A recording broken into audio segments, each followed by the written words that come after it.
Thanks for tuning in to leftcoastnews.net. News and information from the wacky, sometimes communist, liberal west coast of the United States. For more, visit leftcoastnews.net.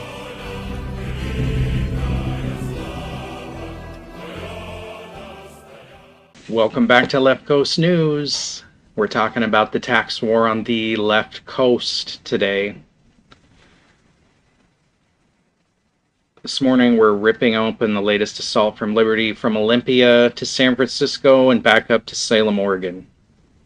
This is the news the politicians don't want you to hear about. Let's start right here at home in the Evergreen State. New laws took effect on January 1st and taxpayers are getting crushed. That's right, the largest tax increase in Washington state history. Washington lawmakers, in their infinite wisdom, slipped in a massive nicotine tax that is nothing short of punitive and irrational. Under the legislative package, including SB 5814 and its connected bills like HB 2068, Washington expanded the definition of tobacco products to tax all nicotine-containing products at 95% of the taxable sales price. That's not a fine. That's a confiscatory tax. That's a we don't want you to do this tax. That's a if you do this, you're going to pay for all our extra stuff tax. So what does that look like on the ground? A vape pod or nicotine pouch product that previously wasn't even taxed at all is now hit with a 95% excise tax plus retail sales tax. That means a $7 nicotine product suddenly becomes more than double the price once every tax is applied. Meanwhile, and this is the kicker, cigarettes themselves aren't even included in the same law. They're still taxed under a separate cigarette tax regime, but the nicotine tax law, as written, specifically does not cover cigarettes under the tobacco and nicotine scheme. So tell me who supported this bill. I mean, it's a Democrat bill, obviously, but tell me Big Tobacco and the tribes didn't give a lot of money to Democrat politicians to get this pushed through. Think about that. Manufactured nicotine, e-cigarettes, synthetic pouches, vaping devices get punished at 95%, but traditional cigarettes excluded from this particular definition. You can smoke a pack of Camels all day, but you don't dare vape. It's backdoor discrimination by tax code. That comes out of a legislature that calls itself progressive, yet can't explain how taxing legit products at nearly every dime of their price helps anyone except government spending. Oh, and they're depositing a big chunk of that tax into the state coffers to fill, guess what? Budget holes that they created. Not to mention this tax also hits the poorest people, the ones the Democrats cry all day long about how they care about the most, and yet most poor people are the ones smoking cigarettes, and they're the ones paying these exorbitant taxes. This isn't common sense. This is highway robbery under the color of the law.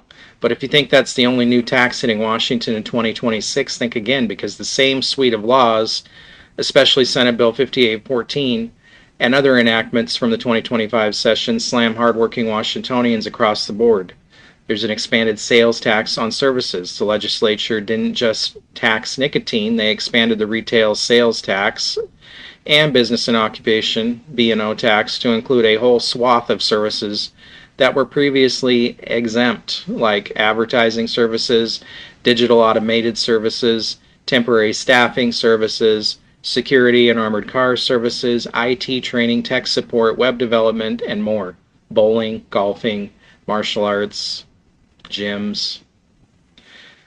This is a broad expansion of tax reach into the service economy. Money straight out of small businesses and passed on to the consumers, because that is what will happen when these businesses have to pay more tax. We're going to have to pay more to do the services. Higher B&O tax rates for businesses. Washington isn't just broadening who pays a B&O tax, it's increasing the rates. Business and occupation tax raised for service companies. Financial institutions with annual net income over $1 billion hit harder. New B&O surtax on businesses with at least $250 million in taxable income kicks in January 1st. A 0.5% surcharge on income over that threshold. This isn't small. It's broad new corporate levies that get passed down to workers and consumers. Oh, but, the people that support this crap like to say how, oh, we're making the rich pay.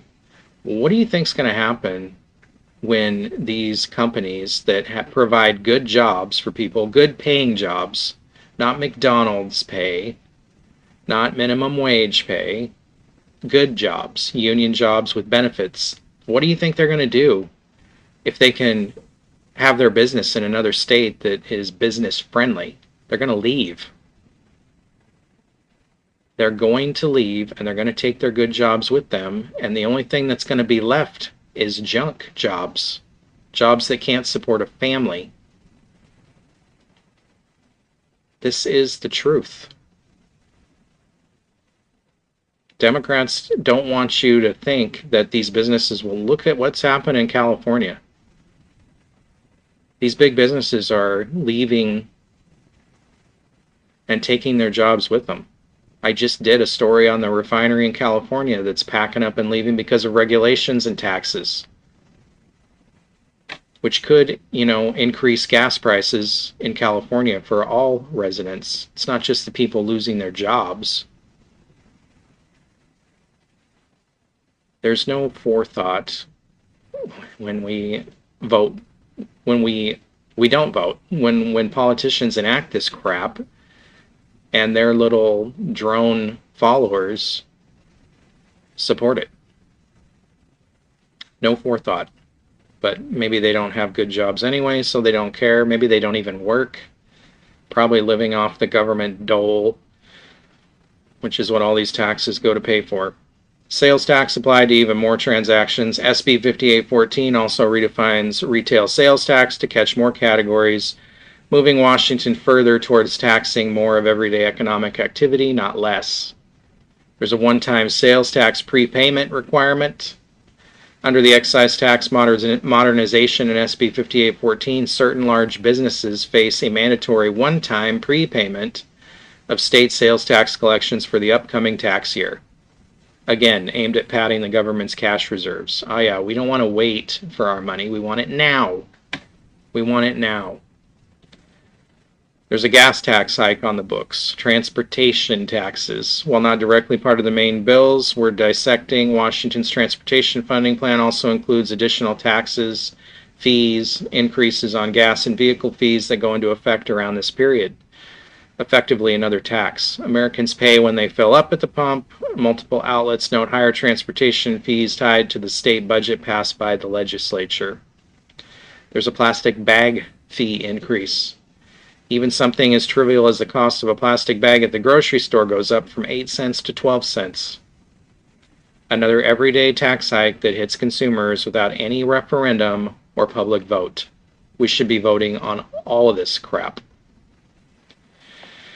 There's a minimum wage tax. By insufficient definition, while not a traditional tax, the minimum wage is effectively a government-mandated cost increase on employers, especially small businesses, which functions like a tax by driving up labor costs. Washington state minimum wage climbs to $17.13 per hour on January 1st.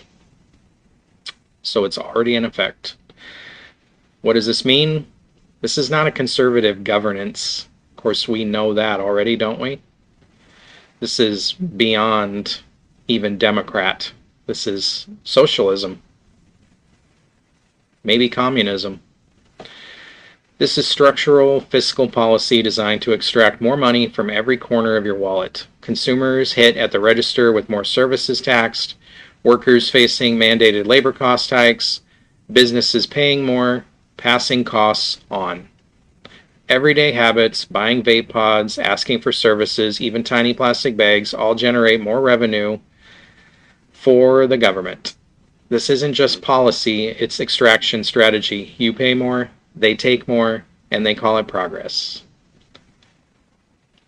Now let's take a flight down the coast into deep blue San Francisco. The new mayor, Daniel Lurie, quietly signed an ordinance just before Christmas that creates a so-called reparations fund for black residents. But before you nod or bark, listen carefully. The ordinance creates the legal structure for a fund. It does not allocate any taxpayer dollars. It does not guarantee any payments. It could lead to up to $5 million per eligible black resident, according to the advisory committee's recommendation. That's right, $5 million per person. But that's only if funding is found in the future, and that funding would need to be approved separately. That's right, they passed a bill to create a mechanism that might, someday, with money that doesn't exist yet, give huge payouts. And even the mayor openly admits the city's $1 billion budget deficit means no city money will be used. So what is this? A symbolic gesture? A ballot box virtue signal? A political stunt? All of the above? Meanwhile, the people of San Francisco are watching crime rates cling to historic highs, businesses flee the city, and public services strain. Yet here we are debating a fund with no funding, all wrapped in racial criteria for benefits. That's not equality under the law, that's government-sanctioned racial favoritism. And that kind of policy belongs on the scrap heap of unconstitutional ideas. And finally, over in Oregon, taxpayers are fighting back. Democrats in Salem had cooked up a big transportation funding bill that would have hiked gas tax by 6 cents per gallon, payroll tax doubled from 0.1 to 0.2%, vehicle registration fees increased by dozens of dollars more, title fees shot up by over $100. All of this was set to take effect on December 31st until citizens handed in enough signatures to force a ballot referendum. That's right, grassroots opposition forced these tax hikes onto the ballot for voters to decide in 2026. And yes, those increases are on hold pending the vote. Folks, when state government thinks it can tax you into oblivion, which they are here on the left coast, when city halls dream up race-based entitlement schemes with no money attached, when your neighbors in Oregon have to petition just to bring tax hikes to a Democratic vote, you realize the system is bending, not breaking, but snapping. This is not small government. This is not accountability. This is not constitutional. This is budgetary and racial engineering. And enough is enough. It's time for us to stand up and say something. It's time for us to reach out to our representatives and let them know this is not acceptable. It's time that we make the time to go to the website or go to the hearings for these bills and voice our opinion, which you are constitutionally allowed to do. It takes a couple of minutes of your time to go to the website, which I will leave links for, and comment on these bills and vote pro or con.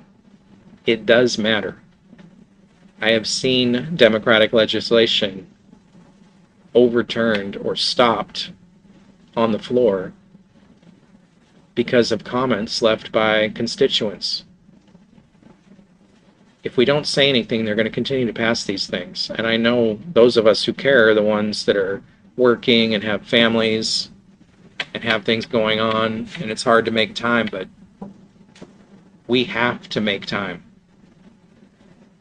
You've got to raise your voice. This is the only recourse we have.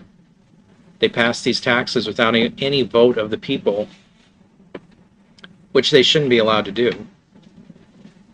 But you've got to make your voice heard, and I'll leave links to the legislative websites and places you can go to see these bills and leave comments, because there's a whole bunch of pre-filed new tax bills coming up for this session, and I'll be covering those in the days ahead. Anyway, folks, that's going to do it. Thanks for listening. If you got anything from this, please like, share, and subscribe. Thanks for being here. Have a good one.